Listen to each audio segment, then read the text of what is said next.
朋友们，马上过年了，如果没有意外的话，西方就要给我们出意外了。果然，法国又来给我们添堵了。当地时间2月9号，法国政府直属的高等战略和规划委员会对外发布了一份针对中国的经贸报告。这份直接向法国总理负责的机构呢，在报告中刻意渲染中国工业对于欧洲造成系统性威胁，声称欧洲制造业正面临生存危机。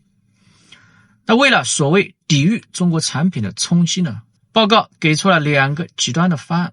一个呢是欧盟对中国所有商品统一加征 30% 的关税。第二呢是推动欧元对人民币主动贬值 20% 到 30%。这份方案直接对标1985年美国逼迫日本签署的广场协议，试图呢用当年打压日本的手段来遏制中国的工业发展。法国方面试图把这份方案呢推向欧盟的层面，甚至想借助今年担任G7轮值主席国的机会推动相关的议案。而法国总统马克龙在此前的公开谈话中多次抹黑中国的商业行为，污蔑中国破坏欧洲经济。欧盟也在短期内密集发起针对中国的贸易救济调查和投资限制。中欧经贸关系被法国单方面推向了对抗的边缘。说起来也是可笑，法国至今还活在殖民时代的旧梦里，以为自己还是当年能主导国际规则的强国，居然想对中国搞出第2个广场协议。我真不知道他们脑子里装的是什么，是屎吗？广场协议的本质是美国利用绝对的军事政治和金融霸权，逼迫半主权状态的日本接受汇率升值。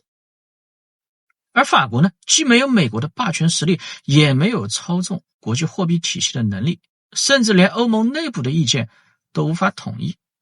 法国把中法关系直接等同于当年的美日关系，完全是自我抬高，把自己放在了世界霸主的位置上，却看不清自己真实的分量。法国既没有实力逼迫我们让步，也没有能力协调国际社会达成共识。所谓复刻广场协议不过是纸上谈兵的笑话。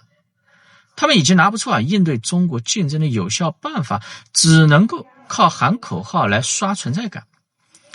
一个连国内罢工和社会动荡都解决不了的国家，居然想给世界第一工业大国制定规则。这种梦里的狂妄除了暴露自身无知，没有任何实际的意义。法国其实在对华关系上始终表现出极度的反复无常和言而无信。马克龙在过去几年里多次跟中国方面互动，高调访华，签下巨额的经贸订单，试图借助我们的市场和产业链挽救法国低迷的经济。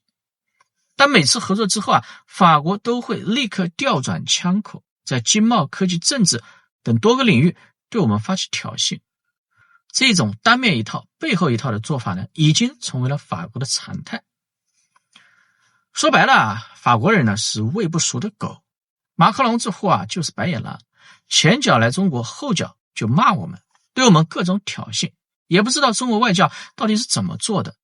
欧洲其实都是这种白眼狼国家，天天跟他们客套，把他们奉为上宾，有什么意义呢？欧洲国家整体上都存在这种问题，一边享受我们的发展带来的红利，一边跟随美国抹黑遏制中国。中国官方呢，长期幻想可以把欧洲视为多极化格局中的重要伙伴，在经贸、投资、技术等领域持续的开放合作，把欧洲国家当成平等的甚至高于我们的上宾去对待。但换来的呢，却是无休止的贸易调查、单边限制和恶意抹黑。这种付出和回报完全不对等的交往模式根本没有持续的必要。现在的法国乃至整个欧洲呢，都处于持续衰落的通道中。所谓的对华强硬坦白说呢，也不过是临死前的最后哀嚎。欧洲的危机早已不是产业竞争力下滑这么简单，非法移民问题、社会撕裂、福利体系崩溃、产业空心化、政治极端化等等的多重矛盾交织在一起，让整个欧洲陷入难以逆转的衰退。欧洲的内部问题已经到了无法调和的地步。所谓的中国工业威胁呢，只不过是欧洲政客转移国内矛盾的借口。他们是不敢承认自己的财政的失败，不敢面对自己的社会治理失灵，只能把所有问题甩锅给我们，用制造外部敌人的方式掩盖内部的崩溃。欧洲的衰落是结构性的，是自身制度和发展模式走到尽头的必然结果，跟中国根本就没关系。我们的工业崛起是几十年脚踏实地奋斗的结果，是完整的产业链、庞大市场和技术积累的共同作用产物，可不是欧洲衰落的原因，而是欧洲自身停滞不前的参照物。他们现在所有的叫嚣呢，都改变不了被历史淘汰的趋势。这一切跟我们无关我们只需要按照自己的节奏稳步发展，不要想着停下脚步去拉他一把，根本没有必要，反而呢应该踹他一脚，直接把他踢到深渊里。很多人其实把日本的衰落归结为简单的广场协议带来的日元升值，这只是表面原因。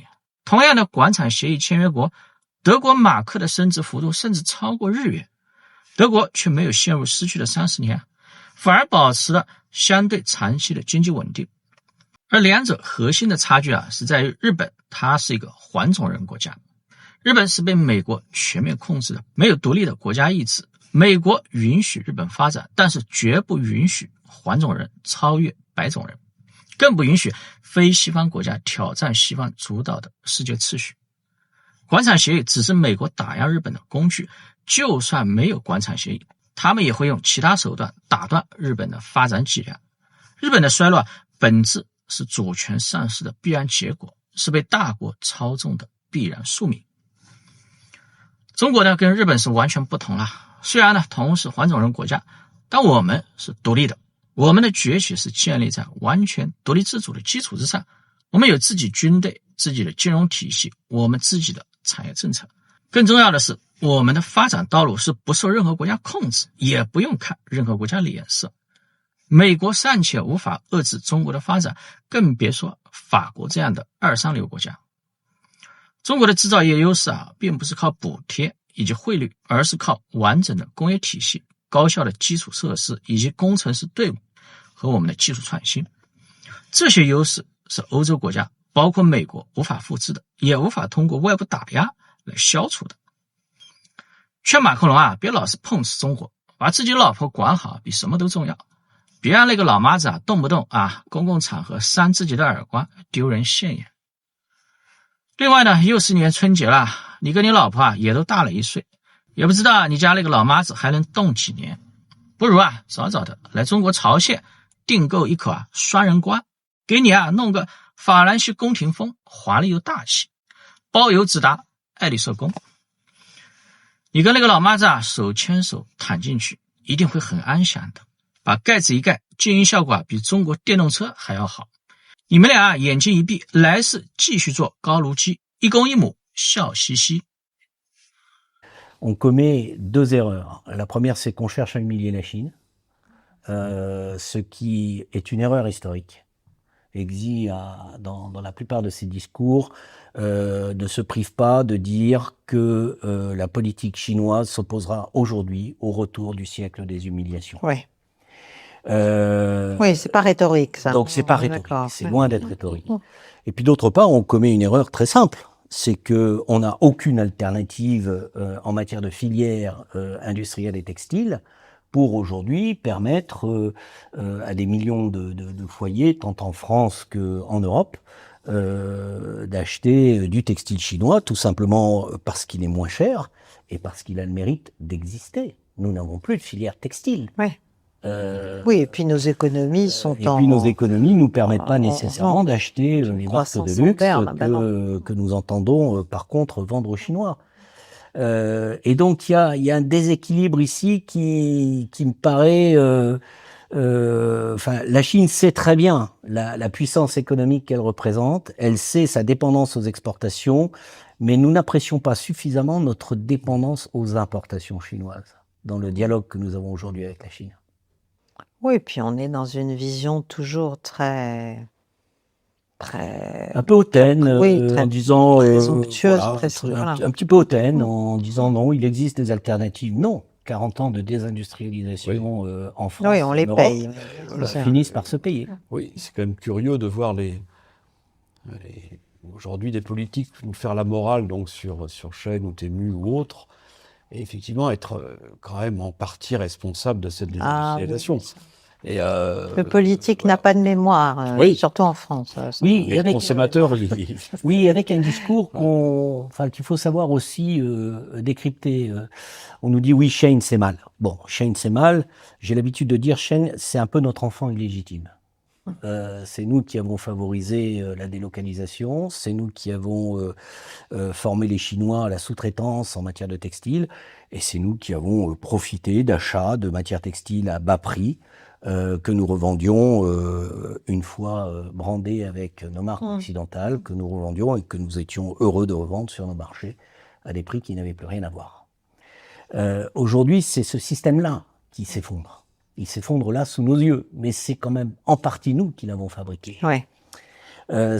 Donc les Chinois ne se priveront pas de nous la rappeler. De le dire, oui. Et puis d'autre part, l'analyse que nous faisons nous de l'industrie chinoise, c'est qu'elle est très très loin des stéréotypes qu'on veut bien véhiculer. Chaque fois qu'on parle de l'industrie chinoise, on nous dit oui, mais vous savez, c'est une industrie de main-d'œuvre, mal payée. Il y a un niveau d'automatisation, d'industrialisation, de productivité, d'utilisation, notamment dans certaines usines chinoises, de machines entièrement automatisées et de robots, Oui. absolument rien à voir. La Chine n'est plus seulement l'atelier du monde. Ce n'est plus C'est son laboratoire. C'est un laboratoire. Ouais, bien sûr. C'est un laboratoire. Et on le voit en particulier dans l'industrie automobile. Ils sont en avance, y compris par rapport à Tesla, sur l'automatisation de leur chaîne automobile. Donc la réponse, elle ne peut être qu'industrielle. Elle ne peut pas être simplement rhétorique à ce niveau-là. Et on le voit, vous parliez tout à l'heure de ce que vaut aujourd'hui la force militaire chinoise.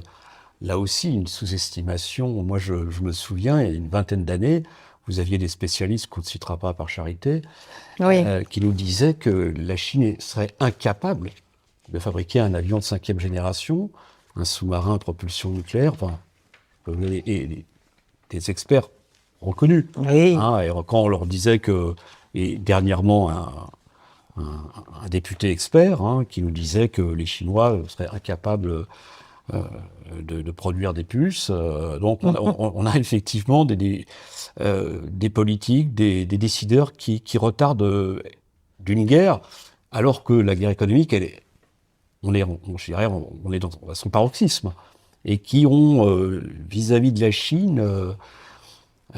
Non, mais ça, c'est un déni. On est dans le déni, mais on a la même chose avec la Russie, toute proportion gardée sur beaucoup de choses. On est complètement dans le potage, en fait, pour parler.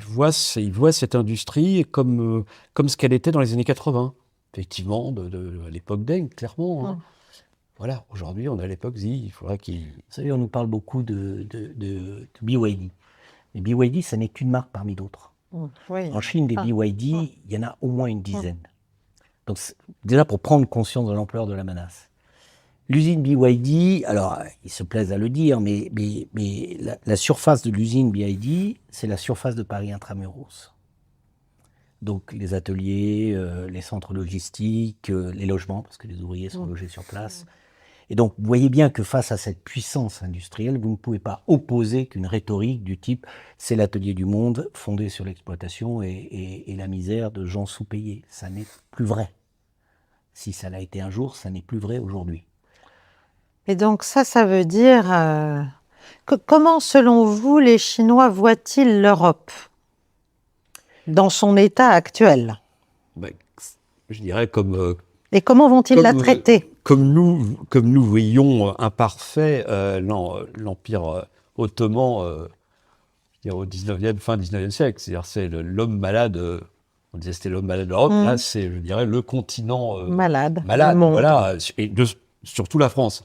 À la limite, je dirais, il y a toujours l'exception allemande, mais c'est un peu la grille de lecture de Wang. Lorsqu'il va donc aux États-Unis, il est marqué par plusieurs choses, et notamment la montée de l'individualisme, de l'hédonisme. Bon, il se dit, avec des valeurs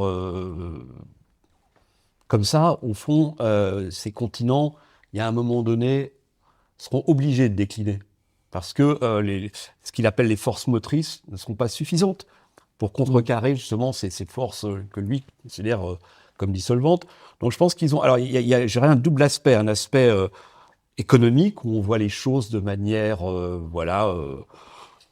avec beaucoup de discernement, hein. Et puis, je dirais, il y a un arrière-fond culturel. Voilà, je dirais vraiment une vision confucéenne. Et effectivement, pour eux, l'Europe n'est plus une société organique. Voilà, c'est une société qui s'est dissoute. Clairement. Mais que peut faire un État comme le nôtre aujourd'hui? Qu'est-ce que vous donneriez comme conseil, comme recommandation, j'allais dire intellectuelle,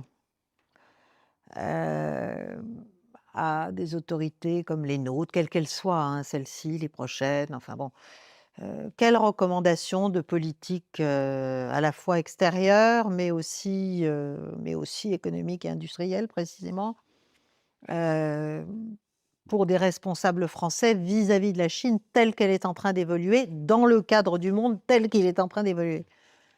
Alors, je pense que on a longtemps vu l'Europe comme le bastion essentiel pour préserver la paix dans le monde, ou la paix déjà entre États européens. Après tout, c'est un peu l'idée européenne qu'on nous a vendue. On a vu que cette idée a été battue en brèche, y compris par des guerres. Vous évoquiez la guerre des Balkans, qui a quand même été la première brèche à cette idée que l'Europe protège de la guerre. L'Ukraine en est bien sûr la deuxième. Je pense que les Chinois sont conscients que ce discours est un petit peu artificiel.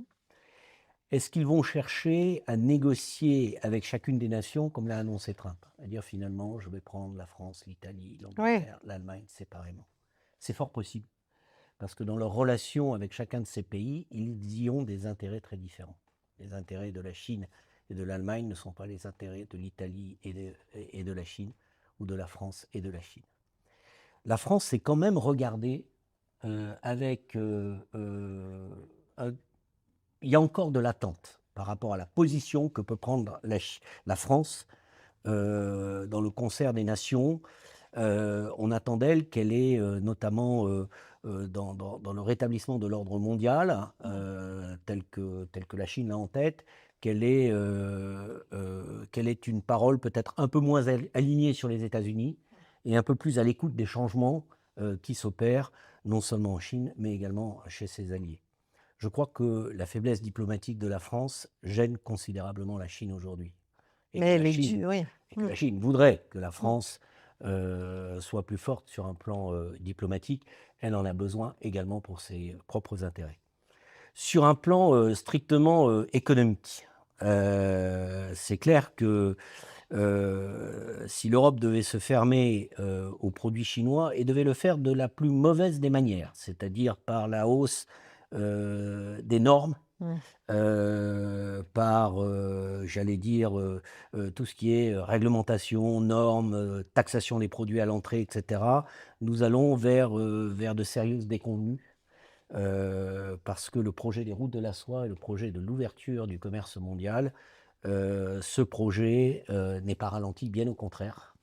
De toute façon, la Chine va organiser avec l'Europe de l'Est une riposte. Elle aura demain des centres logistiques, des centres de manutention, des centres de fabrication, des centres de logistique de distribution implantés en Europe pour essayer d'échapper à un certain nombre de textes qui l'obligeraient à réduire ses prétentions quant aux produits vendus sur nos marchés. En Europe de l'Est En Europe de l'Est. Alors, quel pays là? Des pays comme la Hongrie, par exemple, peuvent être tentés par ce discours. Des pays qui aussi, sur un plan économique, auraient intérêt à le faire. Moi, je pense à des pays comme la Croatie, par exemple, qui n'y seraient pas fermés. L'Europe de l'Est est peut-être une porte d'entrée. L'Italie et la Chine ont des intérêts qui ont été clairement réaffirmés par Meloni et qui ne sont pas totalement alignés sur le discours européen ou le discours français vis-à-vis de la Chine. Mais Meloni n'est pas alignée. Non, elle est alignée avec l'Italie. Oui, avec les États-Unis aussi. Et avec les États-Unis plus qu'avec l'Europe et la France. Et Et je pense que la fermeture, enfin, un discours qui se fermerait aujourd'hui à la Chine serait une grosse erreur. La première, c'est que nous exportons, fort heureusement encore en Chine, des produits à forte marge, produits de luxe par exemple. Nous avons besoin des importations chinoises. Et malheureusement, se dessine dans le cadre d'une réindustrialisation souhaitée, une étape incontournable. Nous aurons besoin demain de collaboration et de coopération avec la Chine, mais cette fois avec la Chine en tant que laboratoire d'innovation. Eh oui. Je crois qu'il va falloir la prendre au sérieux. Voilà, un peu plus d'humilité et sans doute beaucoup plus de pragmatisme et un peu moins d'idéologie. Tout ce que nous ne produisons plus en France actuellement. On produit trop d'idéologie. Ah oui, ça, on produit quasiment que de l'idéologie. Oui. On a l'habitude de dire que, je pense que l'erreur que nous commettons, c'est que nous voulons être donneurs de leçons. Bon. Et je pense, nous mettons la morale ou nos valeurs au-dessus du reste. Mais je pense que la morale et les valeurs, avec tout évidemment le prix qu'on peut leur accorder, ne sont rien sans la puissance. Ouais. Et on ne peut plus faire illusion avec la Chine aujourd'hui sur ce plan-là. Oui, puis il y a la morale et il y a l'éthique. Si déjà on avait une attitude plus éthique et moins morale au sens de la moralisation des choses, c'est ça. Parce que la moralisation des choses, elle est complètement décorrélée du réel, donc ça sert à rien. Donc, quel que soit le point d'application, on ne peut qu'avoir tout faux à la fin avec ce type de raisonnement. Donc, je pense qu'il faut appeler... ce que les Chinois attendent, c'est une éthique de responsabilité. Eh oui, bien sûr. Et d'ailleurs, tout leur discours est empreint d'une éthique de responsabilité. On peut être d'accord ou pas d'accord, mais c'est clair que ce discours-là, qui tienne avec le monde, ils l'attendent aussi, et ils l'attendent en particulier de la France, des autres. Alors, dernier point, enfin... Je reviens, mais bon, c'était le cours de notre conversation, mais on a abordé tout à l'heure Taïwan. Moi, dans mon esprit, mais je suis certainement, je me trompe, l'enjeu pour la Chine de la conservation et de la maîtrise, et même du contrôle encore plus fort de Taïwan, était quand même militaire. Et il était notamment lié, je me souviens à l'époque, à ce qu'on appelait le verrou taïwanais pour la mise en eau, la plongée mise en eau profonde, de leurs sous-marins et leur furtivité finalement, leur capacité à être très vite furtifs sur la côte orientale de Taïwan finalement. Alors que du côté de la mer de Chine intérieure, il y a il y a moins de fonds et il y a donc beaucoup plus de vulnérabilité entre guillemets pour les sous-marins. Qu'est-ce que pensez-vous de ça? Et puis mon dernier point, je vous posais deux questions en même temps, puis comme ça vous les traiterez l'une après l'autre, sans transition. C'est quand même de revenir un peu sur la relation sino-russe, parce que là aussi, beaucoup de choses se disent. Vous avez parlé d'amitié forte, enfin durable, ou je ne sais plus quelle était l'expression. Voilà. Oui. Bon, il y a un certain nombre d'analystes qui disent oui, enfin, ça arrange quand même bien la Chine que la Russie soit occupée, entre guillemets, et d'une certaine manière gênée. Parce qu'elle est obligée de faire sur le théâtre européen, sur le front ukrainien, pour être clair. Et donc, il y a quand même une différence nette, sensible, dans le couple, on va l'appeler comme ça, sino-russe, entre la Chine et la Russie. Ils ne sont pas tout à fait sur un pied d'égalité et il y a une forme non pas de vassalisation, mais en tout cas, il y a une forme de hiérarchie implicite assez nette. Certes, le pétrole russe est important pour la croissance chinoise, certes, mais quand même, ils ne jouent pas dans la même cour, en fait. Alors, donc, je voudrais bien avoir votre sentiment sur ces deux choses. Avec Philippe, c'est vrai qu'il y a cette analyse un petit peu de puissance qui ne serait pas, disons, d'une Russie qui serait plus dépendante de la Chine que la Chine l'est de la Russie. Alors, Et le rêve associé, Et le découplage. Voilà, et le rêve, oui, bien sûr. bien entendu. Le rêve Mais qui, pour l'instant, américano-européen du nous, on est, découplage, mais on qui est est un rêve. plus mesuré sur cette question parce qu'on pense que, eu égard précisément au contexte futur, nous pensons que la Chine aura besoin de la Russie, pas simplement pour le pétrole, pour le gaz, pour le toutes gaz, les autres oui. matières premières. Pas parler du gaz. Si vous regardez, on parlait des détroits, imaginez que les détroits dont nous faisions référence tout à l'heure soient bloqués. La route Voilà. du Grand Nord Voilà. Oui, il y suppose, a la route du Nord. ouais. suppose la collaboration, la coopération avec la Absolument. Russie. Donc le seul pourvoyeur de matières premières serait la Russie. Donc je pense que effectivement, à court terme, il y a un déséquilibre. Maintenant, comme la stratégie chinoise est quand même toujours quand même à moyen et long terme, je dirais que c'est une relation beaucoup plus équilibrée qu'il n'y paraît. Et puis, effectivement, bon, pour l'instant, la Chine profite. Le pétrole bradé vient du fait de la guerre ukrainienne. Oui, Voilà, oui. mais bon, vous savez, même avant la guerre ukrainienne, le gaz qui passe par le gazoduc sibérien, Ah, sibérien, il oui. était déjà, alors il n'était pas bradé, mais il est quand même à des tarifs qui sont déjà très très amicaux. Hein, donc c'est Très pas bien négocié. voilà, très bien négocié. c'est très bien Donc négocié. c'est pas non plus. Ça fait longtemps que ça dure. Ça n'a pas commencé avec l'Ukraine. Mais effectivement, ça s'est accéléré. Alors, la Chine est en train de rentrer dans une phase de régression démographique qui lui pose beaucoup de problèmes. Des problèmes de population active à terme, des problèmes de gestion de la dépendance et de gestion aussi de systèmes de retraite, sur lesquels ils sont très en retard. Et dont certains modèles d'ailleurs pourraient s'inspirer de choses mises en place chez nous, y compris en France.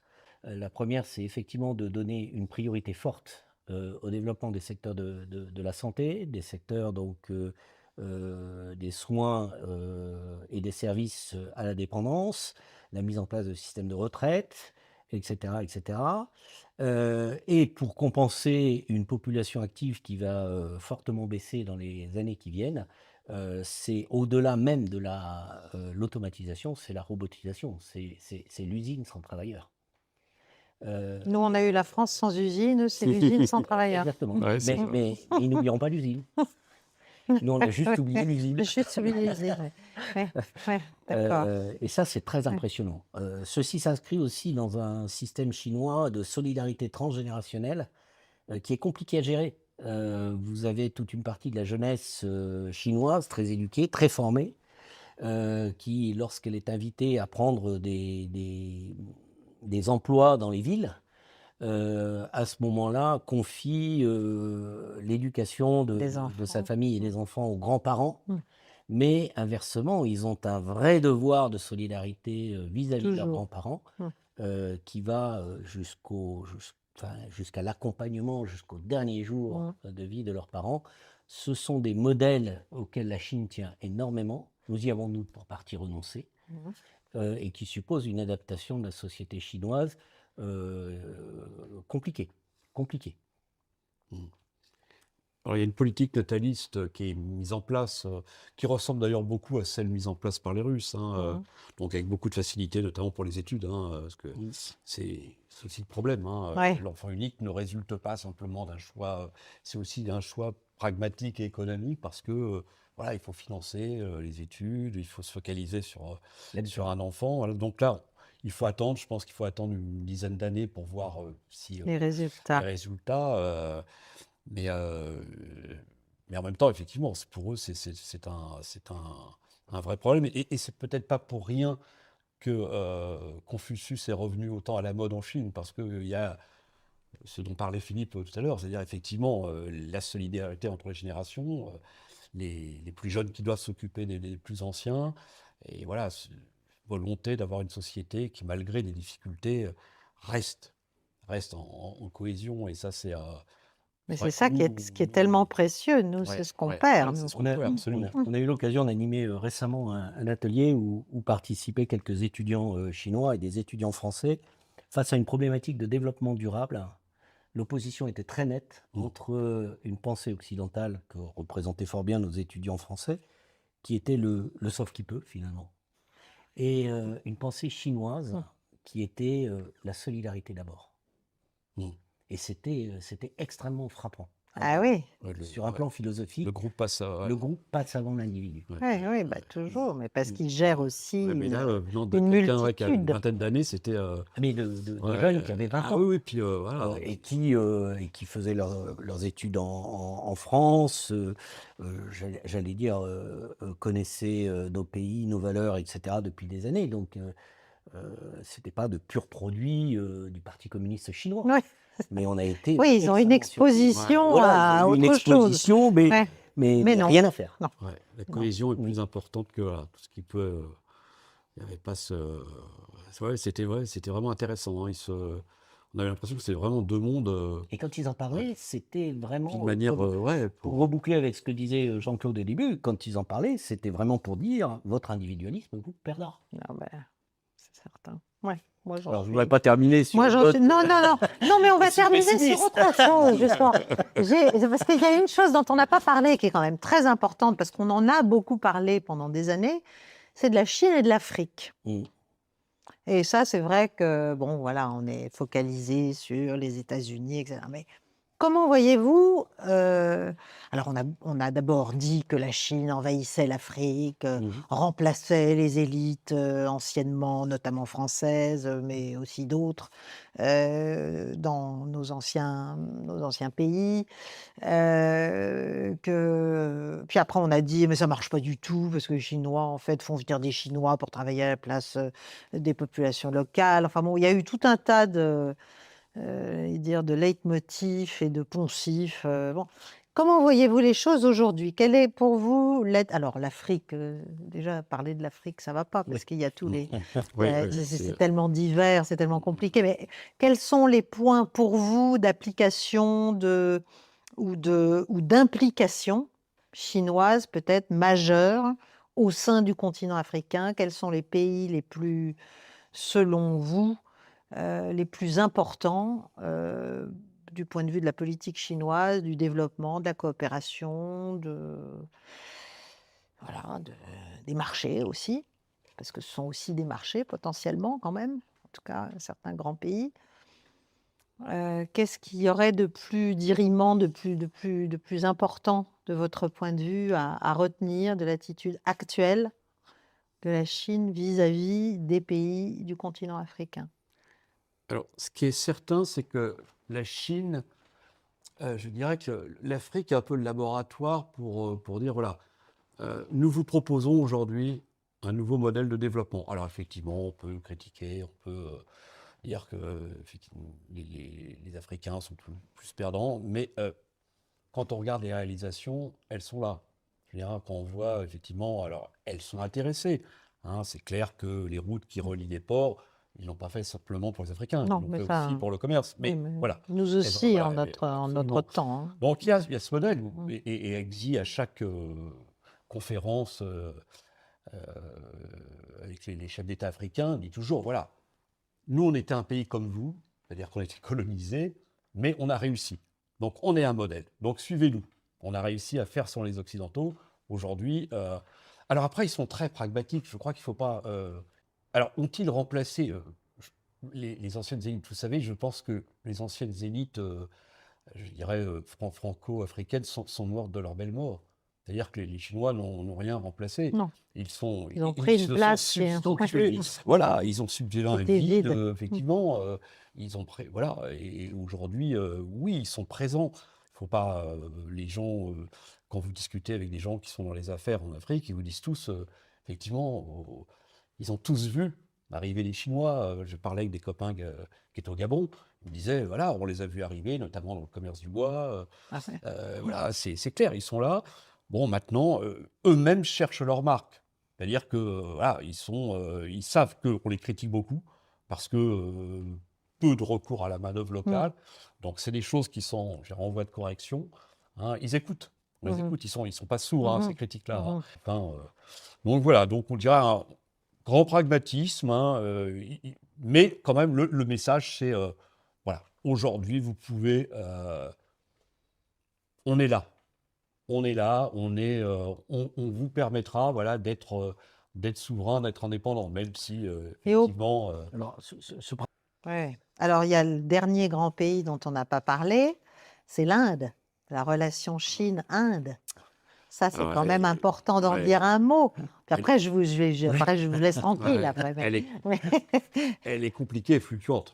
C'est-à-dire ce que vous dites au moment T va changer parce que, par exemple, la politique américaine des droits de douane a rapproché l'Inde et la Chine. La Chine a tout de suite dit à l'Inde, mais voyez, ne vous inquiétez pas, nous, vos produits, il n'y aura pas de problème. Et même avec le problème des frontières, hein, qui est vraiment un problème. Bon, ça avance. Il y a des choses, je dirais, qui sont moins problématiques. Mais bon, il faut, voilà, ces deux puissances montantes et je dirais forcément rivales. Voilà. Deux nationalismes forts. Forcément rivaux. Je crois, enfin, on parle souvent des affrontements des affrontements entre la Chine et l'Inde. Vous savez, quand on est capable de faire la guerre comme ils la font sur des sommets de 7000 mètres et plus, c'est pas simple à régler ce genre d'affaires. C'est pas simple à régler. Oui, c'est vrai. En même temps, c'est deux pays historiquement qui sont peu sortis de leurs frontières. Bon, d'abord pour des raisons que tout le monde connaît, l'hindouisme, faut être hindou pour être c'est une religion qui ne s'exporte pas. Non. Et puis bon, l'Empire du Milieu, bon, pour des raisons qui sont multiples, n'a jamais vraiment sorti non plus de ses frontières. Donc qui considèrent que nos sociétés, dont la société française, sont des sociétés en déclin, sont des modèles en déclin. Comment être partenaire lorsque vous n'êtes pas considéré sur un pied d'égalité? C'est compliqué. Certes, c'est vrai, vous avez raison. Bon, on va terminer sur cette note un peu inquiète.